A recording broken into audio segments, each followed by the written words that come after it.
My name is Carolina, and I'm here to share everything I went through, without fear of being judged. I spent years trying to hide my pain, trying to stay silent, but now I know that the truth must be spoken.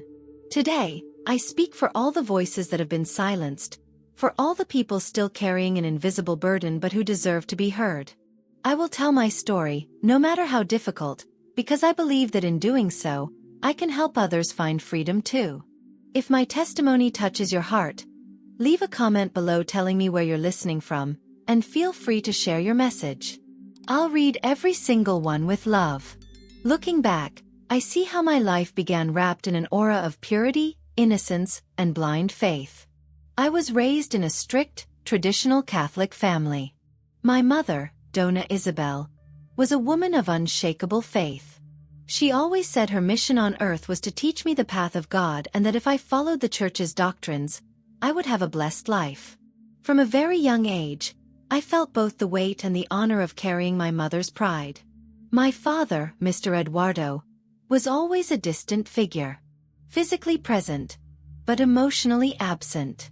A hard-working, serious man who spoke little and rarely showed affection.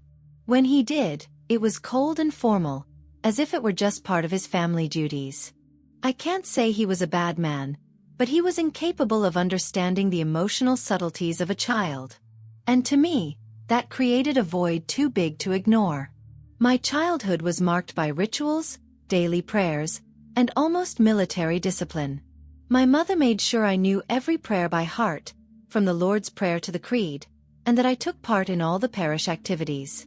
I never complained. On the contrary, I wanted to please her. I wanted to please God. I wanted to feel that my life had a greater purpose. And in the middle of all that rigidity, I found something that made me happy. The church. My first happy memories are inside São José Parish, the largest and most beautiful church in town. I remember the smell of incense, the lit candles, the sound of the choir, and the elegant dresses worn by the women of the congregation. I felt like I was part of something sacred. I was proud to wear my little white dress to Sunday Mass and sit in the front row, always with my hands clasped and eyes wide open. Catechism was a significant chapter of my childhood. I loved every class.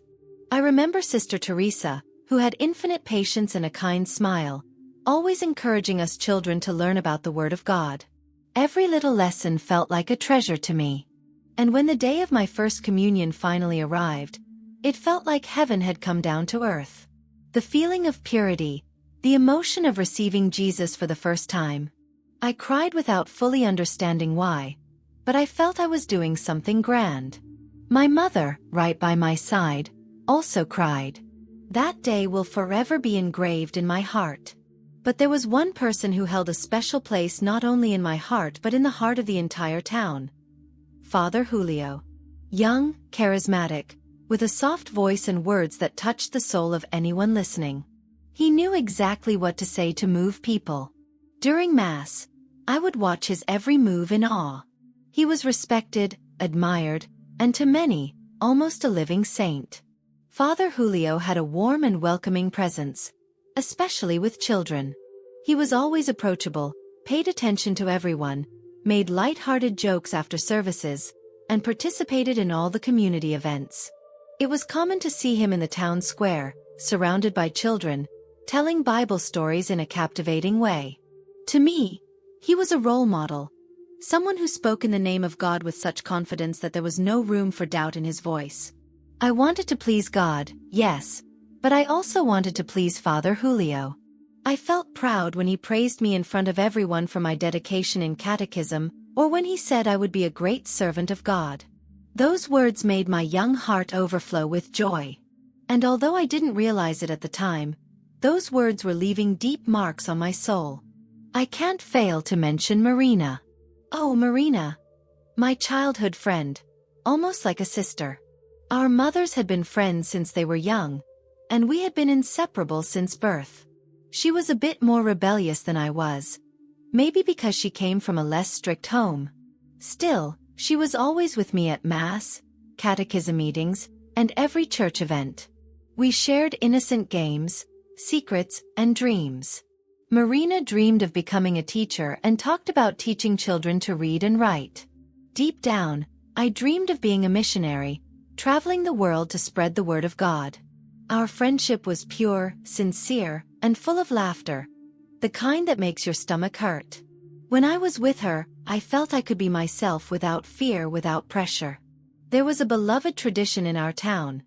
Every June, we celebrated the feast of the patron saint. It was the most anticipated event of the year, and Marina and I took part enthusiastically. We decorated the church, rehearsed performances, helped run the booths. And always, Father Julio was the center of it all, organizing everything flawlessly and receiving warm applause. I felt special to be part of that world. On Sundays after Mass, we'd often stay in the church courtyard playing while our parents chatted.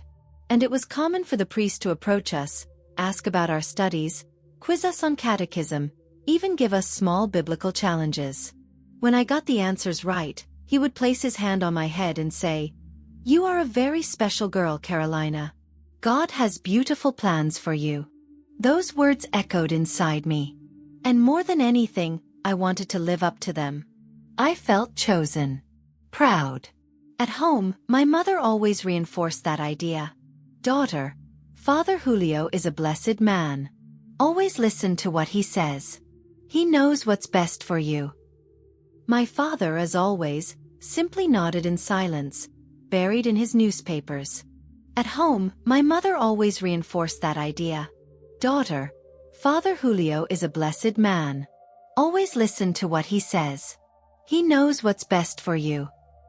My father, as always, simply nodded in silence, buried in his newspapers. That was my childhood. A childhood built on faith, on a constant quest to be perfect in the eyes of God, my mother, and Father Julio. A pure heart, full of dreams and a deep desire to serve. I was just a little girl who wanted to please God. Little did I know that behind that flawless image, there were shadows I could never have imagined. But that part of the story, I would only discover later. I always believed my life would follow a peaceful path, surrounded by faith, family, and God's blessings. But everything changed on a cold September night. I was only 12 years old when my world fell apart. Gabriel, my older brother, was my hero. 7 years older than me, he had always been my safe haven, my role model, my friend. I remember how he used to play with me in the backyard, take me for bike rides, teach me how to draw. He was the bridge between the harshness of our home and the outside world, a bright smile in the midst of my father's silence and my mother's strictness. That night, Gabriel went out to meet some friends. It was just another ordinary night. He promised he'd help me finish my science project the next day. I hugged him and said, "Come back soon, okay?" He smiled, ruffled my hair and said, "Always, Carol Zinha." Hours later, the phone rang. I woke up to the sound and heard my mother answer. Her scream echoed through the house, and within seconds, my father rushed to her side. I walked downstairs, still groggy, and found my parents crying uncontrollably. My world shattered the moment I heard my father say, his voice breaking, "Gabriel was in an accident. He didn't make it." I felt my body freeze. My head spun. I couldn't breathe. Everything felt surreal, like a nightmare I was about to wake up from. But it wasn't a dream. It was the cruelest reality I could face. The funeral is just a blur in my memory. I was there, staring at my brother's peaceful face in a casket surrounded by flowers, but my soul was in pieces.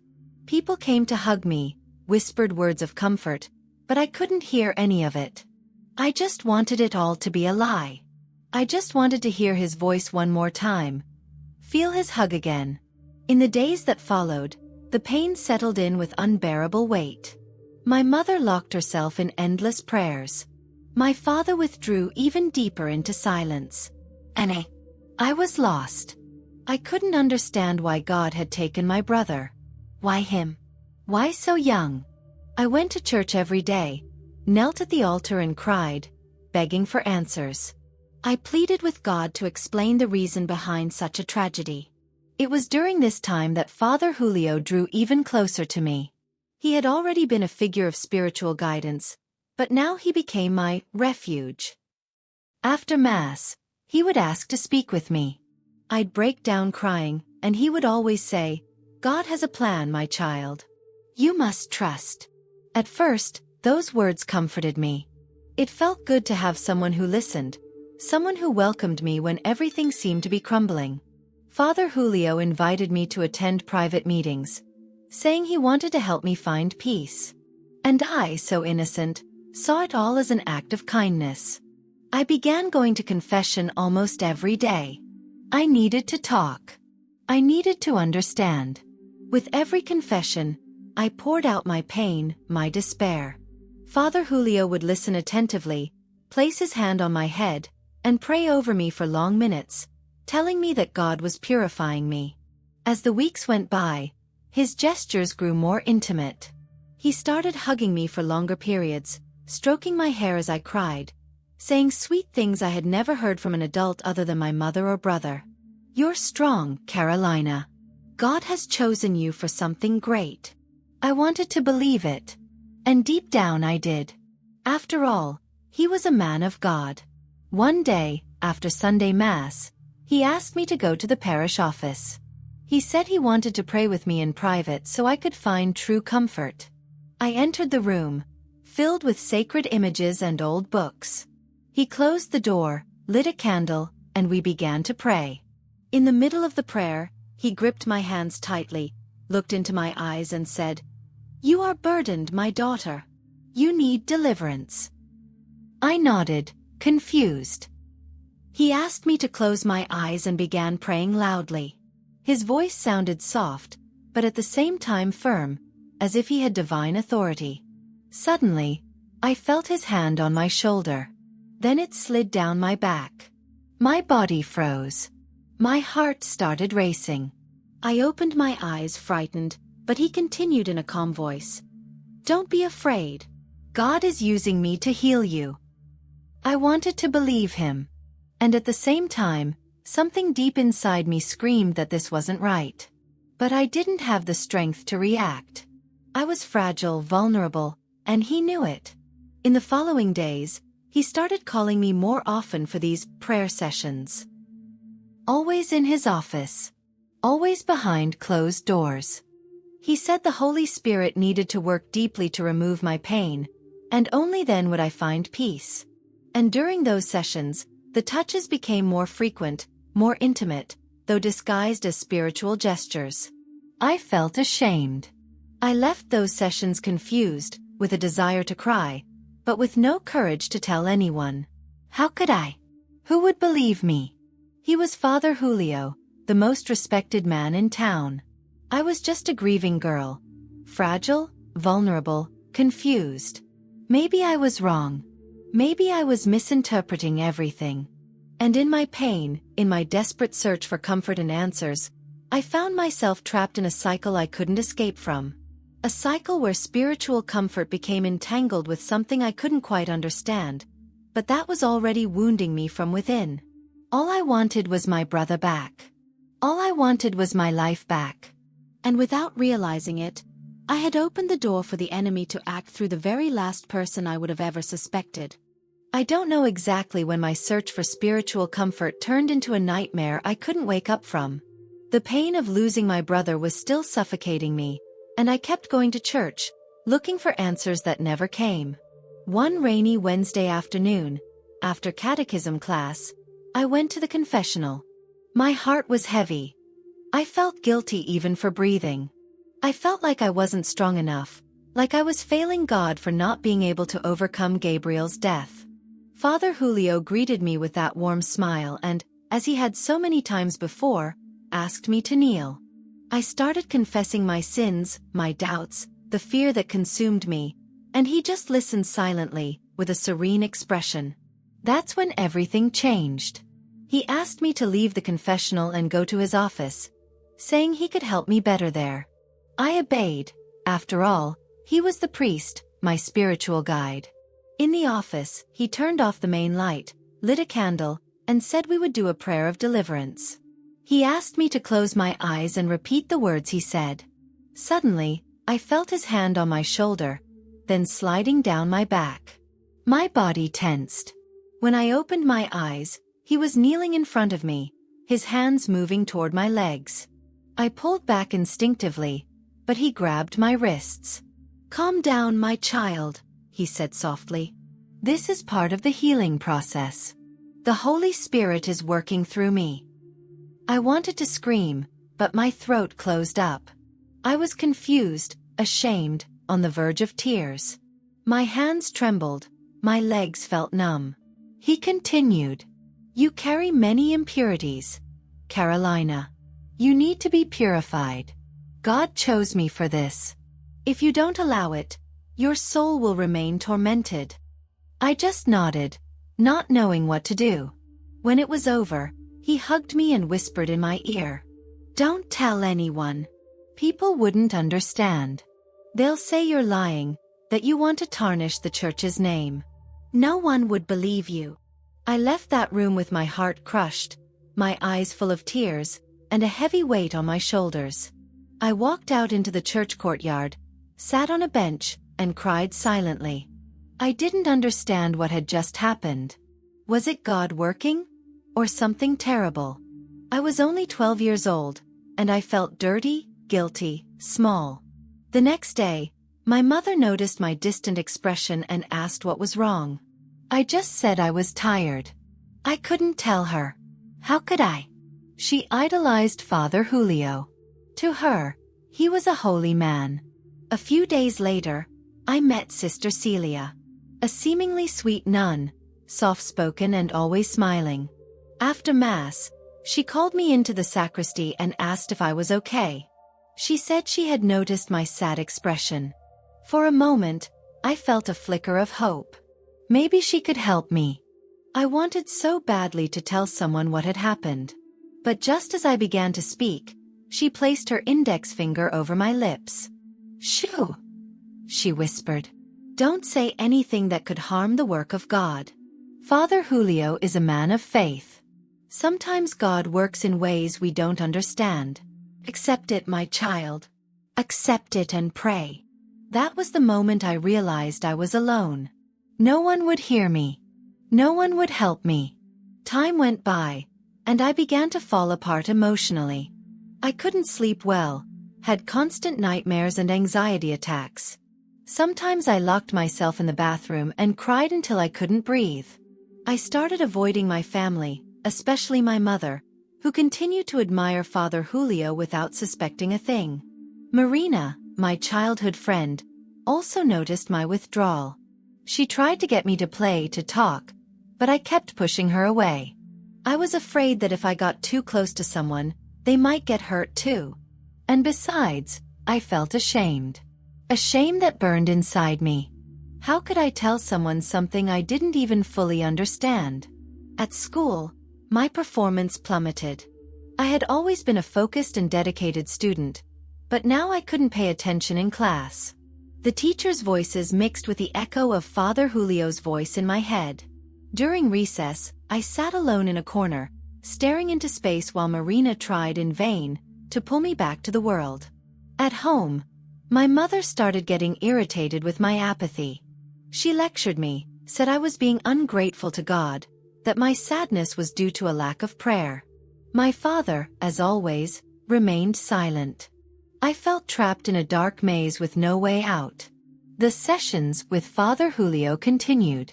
More frequent, more abusive, always disguised as healing prayers. I was being manipulated, silenced, intimidated. And he knew exactly how to keep me under his control. Guilt and fear.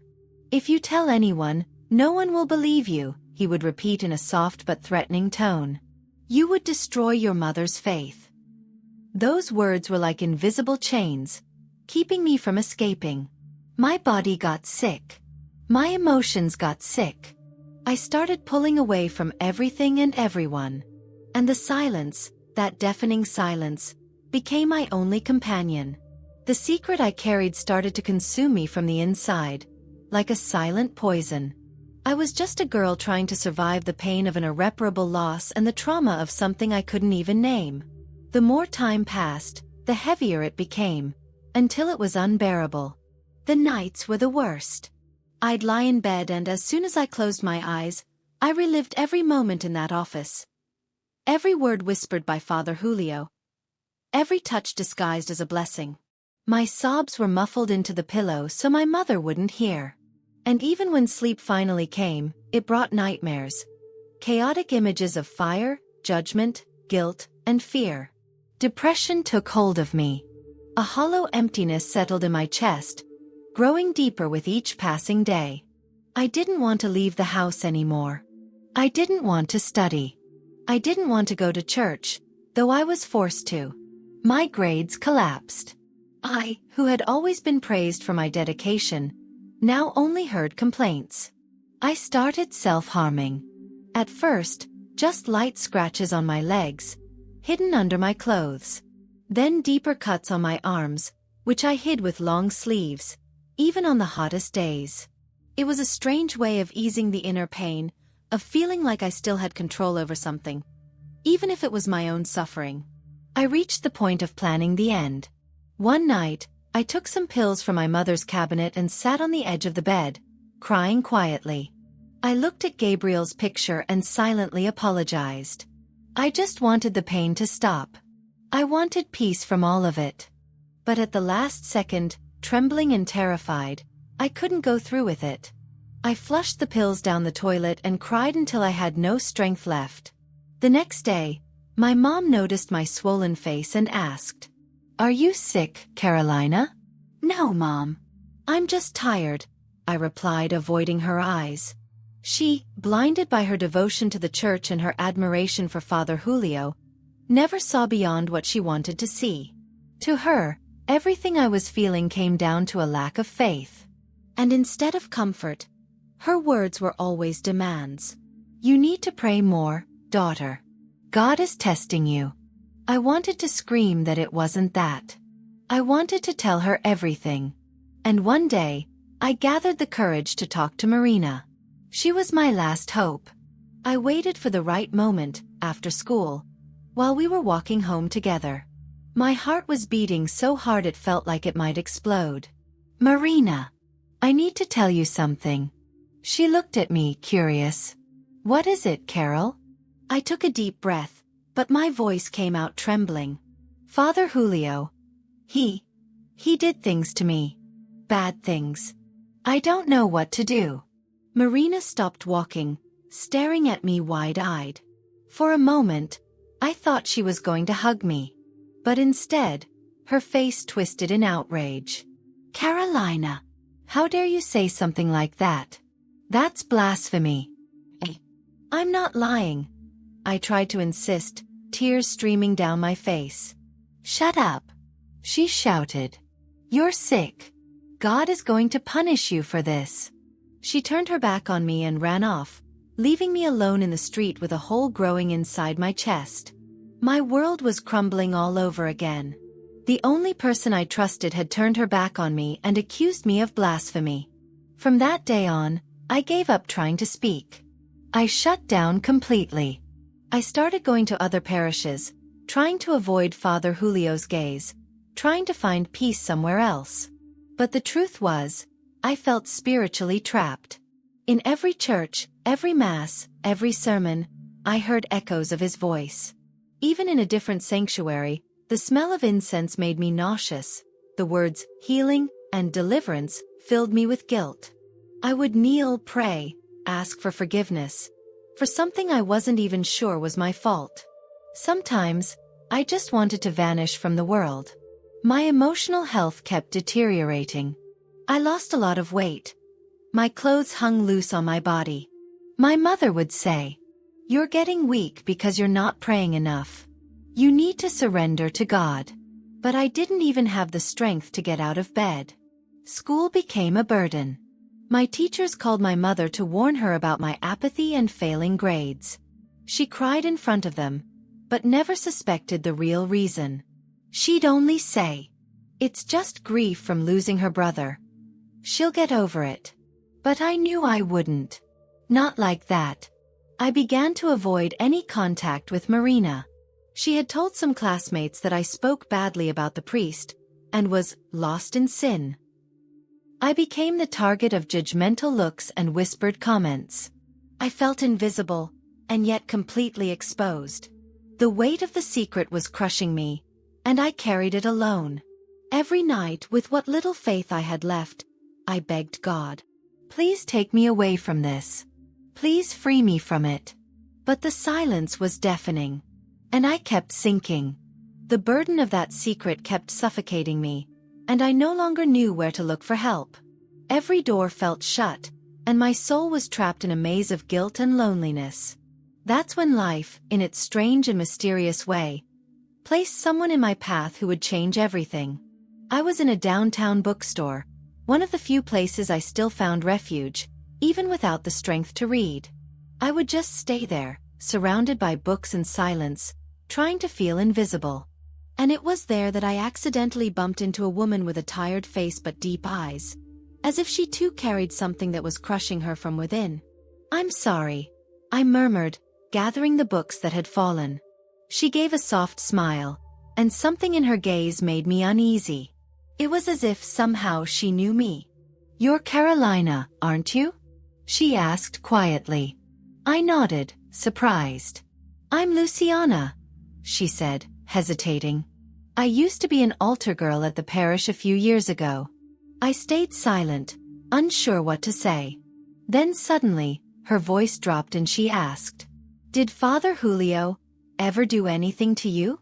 It felt like the ground disappeared beneath my feet. My body went cold. Tears welled up in my eyes instantly, and all I could do was nod. I couldn't speak. Luciana took my hand and led me out of the bookstore. We walked to a quiet park nearby. We sat on a stone bench, and with tears in her eyes, she held my hands. He did the same thing to me. When I was 13, I thought I was crazy, that it was my fault. Her voice faltered. "I spent years trying to forget, but I never could." I cried there, in front of her, like I hadn't cried in a long time. For the first time, someone understood. I wasn't alone. In the following days, we met several more times. We talked for hours, sharing painful stories, recognizing ourselves in each other. I found out that Luciana had tried to report it years ago, but she had been discredited by her own family and the community. They said I was tarnishing the church's image, that I was a confused girl seeking attention. She sighed, her gaze lost. After that, I left town. But I always knew he continued. And he really did. Together, we decided we needed proof. Something no one could ignore. And that's when the riskiest idea of all came up, to enter the priest's office and look for any hidden records. We knew it was dangerous. The office was in the back of the parish, and the door was always locked. But Luciana remembered that, once, she had seen the priest keeping a spare key in one of the sacristy drawers. We planned everything. On a Thursday night, after Mass, we hid by the side of the church and waited until the last staff member turned off the lights. Heart racing, hands sweating, we made our way to the sacristy. The key was there, exactly where Luciana had said. Trembling, we unlocked the office door. A strong smell of wood and candles filled the room. We closed the door behind us and began to search. In the drawers, we found ordinary papers, planners, and parish records. But in a folder hidden at the back of the cabinet, we found the unthinkable. Letters. Lots of letters. Written by other girls, some begging him to stop, others confessing their pain and confusion. There were also photos of young girls, some in strange poses, others in compromising situations. My stomach turned. Luciana collapsed on the floor, crying. It was worse than we imagined. We took pictures of everything with her phone. We took some letters and hid them in her purse. We locked the office again and left there feeling like we were carrying the weight of the world. The next day, we went to the police station. We sat in front of an officer, showed the evidence, and told everything. We thought we would finally be heard. But that's not what happened. The officer listened with a distant look, flipped through some letters, and then interrupted us. Girls, do you realize the gravity of what you're saying? Accusing a priest? A man so respected? This is very serious. It is serious. Luciana insisted, crying. It's all here. He destroyed lives. I'll forward this for investigation, he said, in a cold tone, showing no real intent to act. But I advise you not to spread this kind of story. We left there heartbroken. And the worst was yet to come. In less than a week, the stares began. People avoided us in the street, whispered when we passed. We received anonymous phone calls, veiled threats.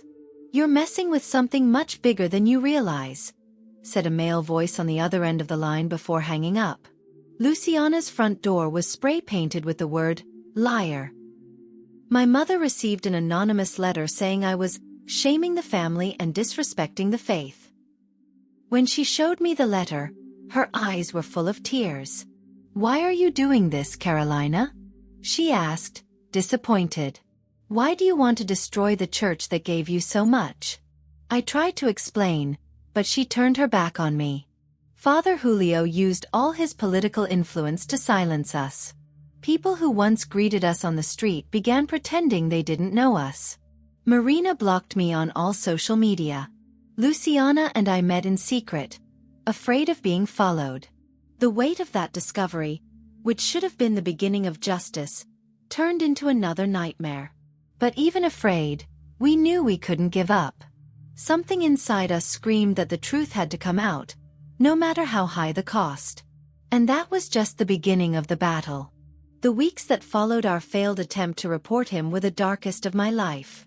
Luciana and I thought that, with evidence in hand, the truth would finally come out of the shadows. But we had no idea how powerful Father Julio's influence really was. He didn't just control the parish. He controlled the town, the people, the silence. The threats began discreetly. Anonymous phone calls. Always during the night. When we answered, we only heard heavy breathing, followed by muffled laughter. Other times, a cold, emotionless male voice would say phrases that sent chills down my spine. You don't know who you're messing with, girl. There's still time to stop. Other times, the threat was more direct. Be careful when leaving the house, Carolina. Accidents happen. My mother started noticing my nervousness. She saw how scared I got with every phone ring, every strange sound outside.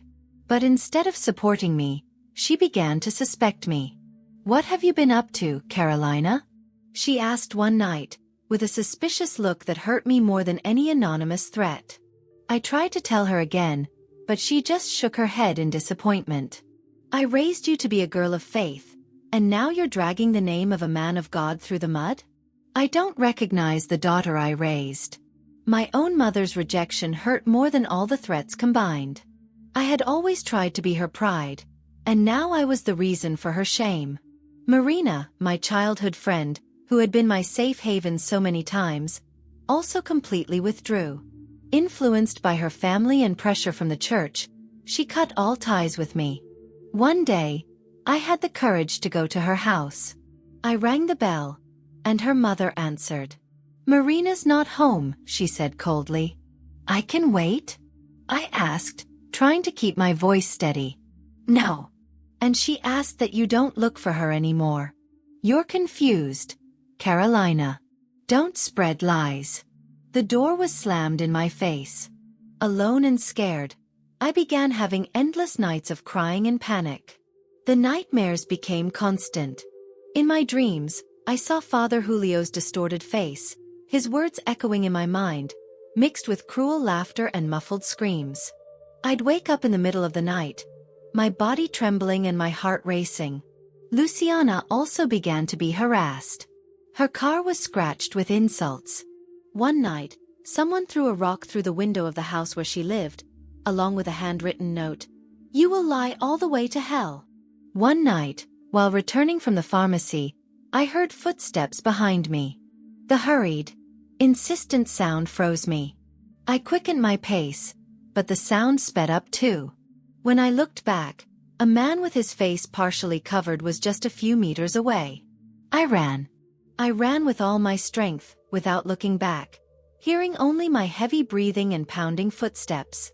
I entered my house in tears, locking the door with trembling hands.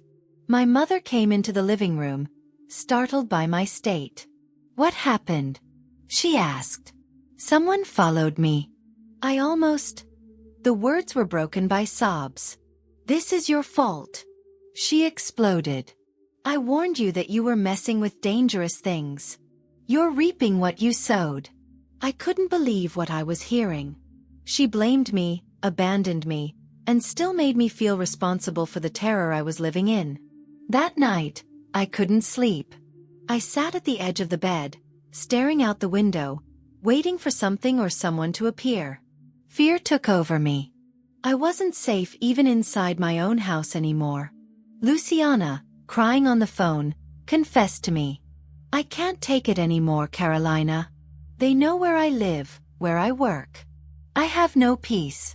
I felt the same. The threats were increasing. An envelope appeared in my mailbox. Inside, there was only a photo of me leaving school, with the words written on the back, "We're watching you." The nights were filled with silent tears, muffled into the pillow, while my mother pretended not to notice. One early morning, after another nightmare where I saw Father Julio's face smiling as he dragged me into a bottomless pit, I woke up screaming. My mother came into the room, irritated. "How long, Carolina? How long are you going to live in this drama?" I looked at her and realized I had no one left by my side. No family, no friends. Just me, my pain, and the constant persecution. That's when I decided to run away. I needed to breathe, to live. Staying in that town was dying slowly. I grabbed a small backpack, packed some clothes, documents, and the little money I had saved. That night before leaving, I went to my mother's room. She was sleeping deeply, with her rosary wrapped around her hands. I looked at her for a few minutes, hoping that, one day, she would understand. I opened the front door quietly and walked through the empty streets with a heavy heart. I took the first bus to a distant city, with no clear destination. As the vehicle moved along the dark road, tears streamed down my face. I didn't know what awaited me.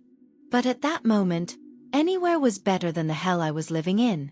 I was running from the town. But inside me, the weight of the secret and the fear still followed. The bus ride to that unknown city was silent and painful. Every kilometer the vehicle traveled seemed to tear away a piece of who I once was. I was physically far from everything that had hurt me, but the weight of the past traveled with me. When I got off the bus, already at dawn, I felt the cold on my skin and an immense emptiness in my chest. I didn't know exactly where I was, or where to go. I just knew I needed to keep breathing. But even that hurt. I walked through the streets with my backpack on my shoulders, my heart heavy and my mind foggy. People passed by in a hurry, each with their own life, their own destinations, and there I was, alone, lost, broken. I found a bench in a park and sat down.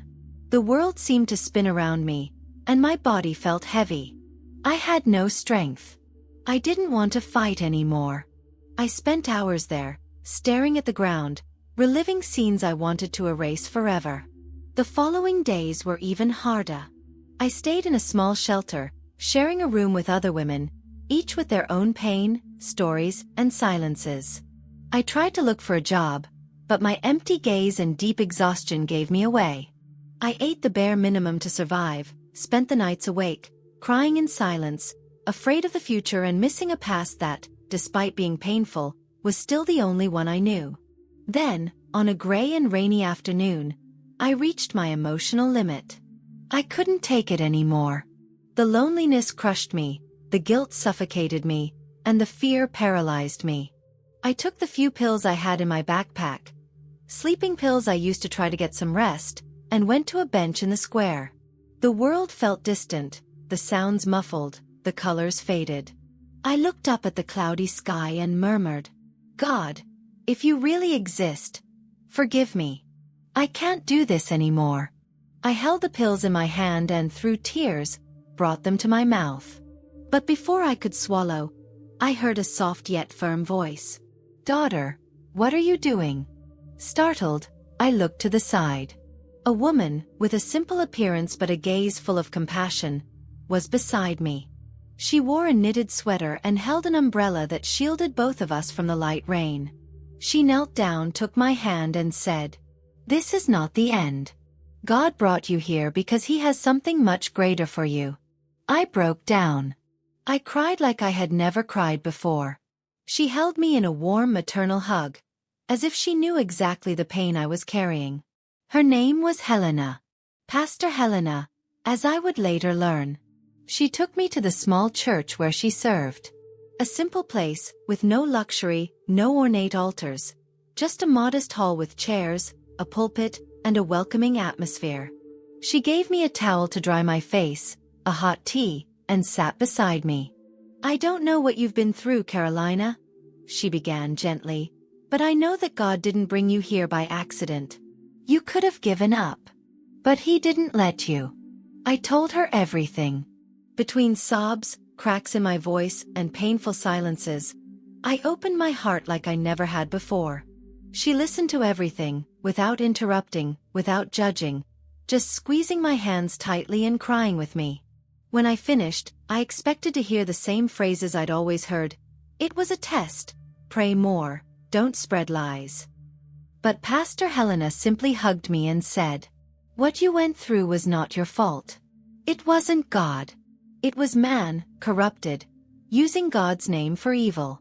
Jesus is not that, Carolina. He is love. He heals. He sets free." She gave me a Bible. A worn-out Bible, marked with notes.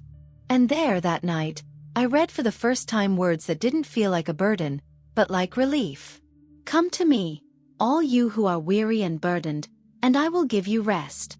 Matthew 11 verse 28. I cried again, but this time, I felt something different. A warmth in my chest. A faint, fragile hope, but real. Pastor Helena welcomed me into her home. For weeks, she cared for me like a mother should. She taught me how to truly pray, not in a repetitive way, but as a sincere conversation with God. Every service I attended, I felt another layer of that weight lift from my shoulders. Hearing the word, far from the oppressive traditions that had imprisoned me, was like opening a window in a suffocating room and feeling fresh air come in. I still cried a lot, still carried deep scars, but I began to understand that there was a true God, different from the one I had been introduced to. A God who didn't impose fear but offered comfort. Pastor Helena used to tell me, "Jesus didn't come to trap you in rules, Carolina. He came to set you free. You don't need to carry that guilt. You're not the one who did wrong." Those words began to heal my heart, little by little. Sometimes, I'd wake up in the middle of the night, scared, and find Pastor Helena praying softly beside me. She would hold my hand and say, "You are God's beloved daughter, and no one will ever make you believe otherwise again." It was months of slow rebuilding. Through conversations, reading the Word, tears and prayers, I began to feel my heart change. It still hurt, but now I knew I was no longer alone. For the first time I was truly getting to know God. Not through corrupted human figures, but through His living Word. I still didn't know what lay ahead, but something inside me had begun to bloom. Hope. And for the first time in a long time, I wanted to live. The weeks alongside Pastor Helena were full of learning, tears, and comfort. I listened to her words, read the scriptures with her, and little by little, I began to feel something different inside me. I still carried pain, memories that hurt, but deep down, there was a seed of hope. The pastor always said, "God has a scheduled encounter with you, Carolina. When He touches you, you'll know. It will be impossible not to feel it." I heard that, but I confess that sometimes I doubted. After everything I had been through, would God really look at me? But that day came. It was a Sunday night. The sky was clear and full of stars. The small church where Pastor Helena ministered was full, but the environment was simple, familiar, and welcoming. There was no extravagance. Just people with their hearts open, seeking something greater. I sat in the third row, next to the pastor, who gently held my hand. Worship began. The songs were soft but powerful. Voices sang words that spoke directly to my heart. Deliverance, love, healing, forgiveness. I already had a lump in my throat. I closed my eyes and tried to sing, but my voice faltered. My chest tightened, and without noticing, tears began to run down my face. The guest pastor that night stepped up to the pulpit. A simple man, with a calm voice, but a presence that filled the room. He began preaching about deliverance, about the weight we carry in our souls and how much God longs to free us from those chains. Every word felt directed at me.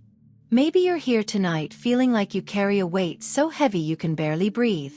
Maybe you think your pain is too much even for God.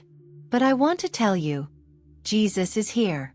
And He didn't come to judge you. He came to set you free. I broke down. I felt my body tremble. I couldn't hold back the crying anymore. Tears flowed in torrents. My heart pounded hard, as if it would explode inside my chest. It was as if someone had placed a mirror in front of me, and for the first time, I could see all the pain, all the fear, all the guilt. And I knew I didn't have to carry any of it. The pastor stepped down from the pulpit and walked through the center aisle. When he got close to me, he stopped, looked straight into my eyes and said, "You, my daughter. God is telling me He saw every tear you shed. He was by your side on every night of despair. And today, He wants to set you free." I fell to my knees. I couldn't hold back anymore. A deep, guttural cry came out of me. It was as if all my wounds were being opened so they could finally be healed.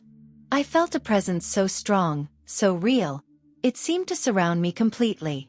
An indescribable peace filled the atmosphere, and at the same time, a gentle warmth wrapped around my body. It wasn't physical heat, but something spiritual. I knew Jesus was there. I closed my eyes and between sobs, I could only whisper, "Help me. I can't take it anymore." That's when I felt something supernatural. A sensation of invisible hands touching my shoulder, wrapping me in a wordless embrace. A pure, genuine hug that comforted me and at the same time, lifted from me all the weight I had been carrying for years. I began to feel my body lighten. A lightness I had never experienced. It was as if the chains had finally been broken. My heart, once full of guilt and pain, was now filled with an inexplicable peace. The worship music continued, and I just cried, sobbed, surrendered. There was no more resistance. I knew with all certainty, Jesus was healing me. Pastor Helena knelt beside me, placed her hand on my head, and prayed softly. And in that moment, something inside me changed. When the service ended, I felt physically exhausted, but for the first time in many years, light inside. I knew the process was just beginning, but that night marked my liberation. From that day on, I began a journey of emotional and spiritual healing. It wasn't easy. Some wounds were too deep. The trauma, the shame, the fear, all of it still surfaced in unexpected moments. But I was no longer alone. Pastor Helena walked closely with me. We would sit for hours, reading the Bible, talking, crying when necessary. She taught me how to truly pray, to talk to God like a daughter seeking comfort in her father's arms. She introduced me to a support group in the church. Other women, each with their own scars, their difficult stories. There, I learned I wasn't the only one carrying past pain. Together, we cried, prayed, shared victories and setbacks. It was a safe space, where I could be myself, without fear of judgment. There were hard days. Days when the nightmares returned. Nights when I woke up in a cold sweat, heart racing. But now, I knew what to do. I picked up my Bible, read the Psalms, prayed, and felt peace slowly return. Slowly I learned to forgive. Not just Father Julio, but myself. I understood I was not to blame, that I was a victim, and that Jesus had rescued me from the darkness. I started to smile again. Small gestures, small moments of joy, began to be part of my days. The heaviness in my chest began to lift. And every time I looked back, I no longer saw a wounded and lonely girl, but a warrior who had survived hell and was being restored. That supernatural encounter with Jesus that night changed everything. And from that moment on, I knew my life would never be the same again. Years went by. Time, faith, and the care of Pastor Helena and the support group worked within me a process of rebuilding I never thought possible. The wounds still existed, but they no longer bled. In their place were scars, reminders of pain, but also of the strength I had found in God. The day I felt in my heart that I was ready to return to my hometown was marked by prayer. It wasn't an impulsive decision. I knew that going back meant facing ghosts, people who had turned their backs on me, and most of all, the dark figure of Father Julio. I packed my bags and with a peaceful heart, for the first time without fear, I boarded the bus back to that place where my childhood had been stolen, but where I also knew the truth needed to be spoken. The city looked the same, but I was no longer that fragile girl. The journey to my old home was silent. When I arrived, I took a deep breath and rang the doorbell. My mother opened the door. Time had passed for her too. Her now gray hair bore the marks of the years. Her gaze, when she saw me, was a mix of surprise, relief, and confusion. "Carolina," she whispered, tears forming in her eyes. I simply smiled, calmly. "Hi, Mom. I'm back." We went inside, and for long minutes we sat in silence. She began to cry softly, asking for forgiveness for not believing me. "I made so many mistakes, my daughter. Forgive me. I was blind." I held her hands, looked deep into her eyes and said, "I forgave you a long time ago." That night, we prayed together. It was the first step toward healing for her too. The next day, I looked for Marina. I needed to close that chapter. She welcomed me hesitantly, visibly uncomfortable. "I don't know what to say," she admitted. "You don't have to say anything, Marina," I replied. "I just want you to know I hold no grudge. But you need to know what really happened." I showed her the evidence, the records and testimonies Luciana and I had gathered years ago. She cried, apologized, and finally hugged me tightly. I was weak, Carolina. I let fear and the influence of everyone around me take over. I understand. Now what matters is the truth. With the support of my mother and Marina, I went to the district attorney's office. This time, I wasn't alone. A friend of Pastor Helena, the Christian lawyer Dr. Ricardo, came with me. A man of integrity, experienced, who understood the seriousness of the situation and was willing to fight for me. We filed a formal complaint, accompanied by all the evidence Luciana and I had kept. But the most shocking part came when, after an initial investigation, the prosecution discovered that Father Julio had been transferred from city to city multiple times, always after suppressed complaints covered by political and religious influence. In every place he had been, he left a trail of pain, hidden behind a mask of holiness. The news spread quickly. For the first time, the city began to question. People who once looked at me with disdain now sought me out, asking for forgiveness for not believing me. Other girls, now adult women, began to come forward with their own stories. Dr. Ricardo organized a press conference. I took a deep breath and in front of the cameras, told my story. My hands trembled, but my voice was steady. There was no more fear. Only the certainty that I was doing the right thing. The impact was immediate. Headlines in local newspapers, reports on television.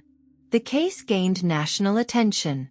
What once was a suffocating secret was now exposed to the light.